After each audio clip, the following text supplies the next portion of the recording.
இந்த பிரியாணி நானே பார்த்துருக்கேன். விஜயகாந்த் அண்ணன் வந்து இங்க வந்து சாப்பிட்டு வாங்கிட்டு போய் சாப்பிட்டு நான் பார்த்துருக்கேன். இவங்க கூட இன்ட்ரடக்ஷன் எப்படி உங்களுக்கு கிடையாது? அப்பா ஃபர்ஸ்ட் விஜயகாந்த் சார் வீட்டில் அவங்க ஆஃபீஸ் வந்து மதுரை ரெஸ்டாரண்ட்ஸ் ஹோட்டல் ஓபன் பண்ணாங்க. Okay okay. அப்போ நம்ம அப்பா தான் மட்டன் கொடுத்தாரு. மட்டன் கொடுப்போம், 2 பேருக்கும் நட்பு இருந்தது.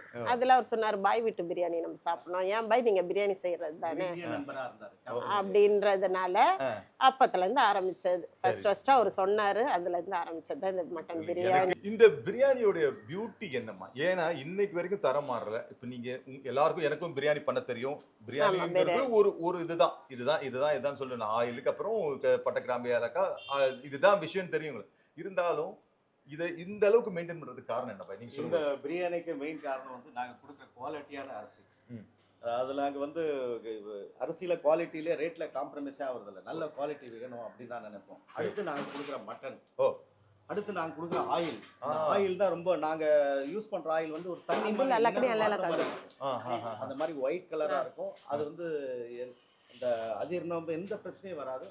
எங்க பிரியாணி சாப்பிட்ட உடனே டீ சாப்பிடணும், கூல் ட்ரிங்க் சாப்பிடணும், சோடா சாப்பிடணும், அந்த எந்த வித பிரச்சனையும் இருக்காது. நிறைவா சாப்பிடலாம். ரெண்டாவது வந்து எந்த வித உடலுக்கு ஆரோக்கியமா இருக்கும். அந்த பிரியாணி சாப்பிட்டா அந்த ஒரு மாதிரி டல்னஸ் எதுவுமே இருக்காது. அதுதான் எங்க பிரியாணி. நேச்சுரலா ஹைஜீனிக்கா எந்த அளவுக்கு ஆர்டிபிஷியலா எதுவுமே ஆட் பண்ணாம இருக்கீங்க. ரொம்ப மசாலாவா கச்சகச்சன்னு இருக்காது.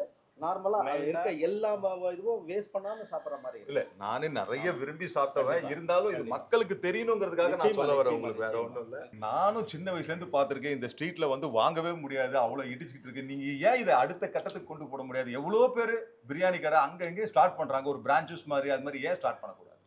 நம்மளுக்கு வந்து இங்க அததான் சொன்னேனே, நம்ம அந்த சண்டேஸ்ல ஒரு நாள் வாங்குறதே நிறைவா இருக்கும்.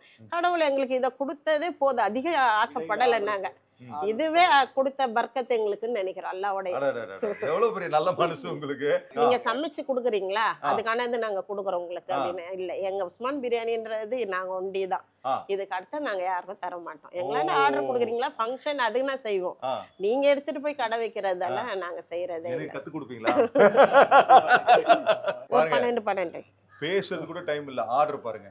ஏன்னா சண்டே ஸ்பெஷல்ல இது பாருங்க. பேசிட்டே இருக்காத, கத்தி கவலைப்படல. அவங்க பாட்டு போன் எடுத்து பேசிட்டு இருக்காங்க. ஏமா இங்க இன்டர்வியூ போயிட்டு இருக்குமா, என்னவா நினைச்சிட்டு இருக்க? அருண்குமார். ஓகே பாருங்க, ஆர்டர் எடுக்கிறாங்க. என்னப்பா யார்ப்பா வந்து ஆர்டர் எடுத்துருக்காரு? அருண்குமார். நம்ம கேஸ் ரவிக்குமார் சாரோட சம்பந்தி. பாருங்க, பேசிட்டே இருக்கும்போது ஒரு ஆர்டர் வந்திருக்கு. பாத்தீங்கன்னாக்க டைரக்டர் கேஸ் ரவிக்குமார் சாரோட சம்பந்தியா. பாருங்க இது மாதிரி பாருங்க, நிறைய ஆர்டர் எடுத்திருக்கீங்க. பேசாம நான் உங்களுக்கு ஒரு பிஏ வந்துடலாம் போல இருக்கேன்.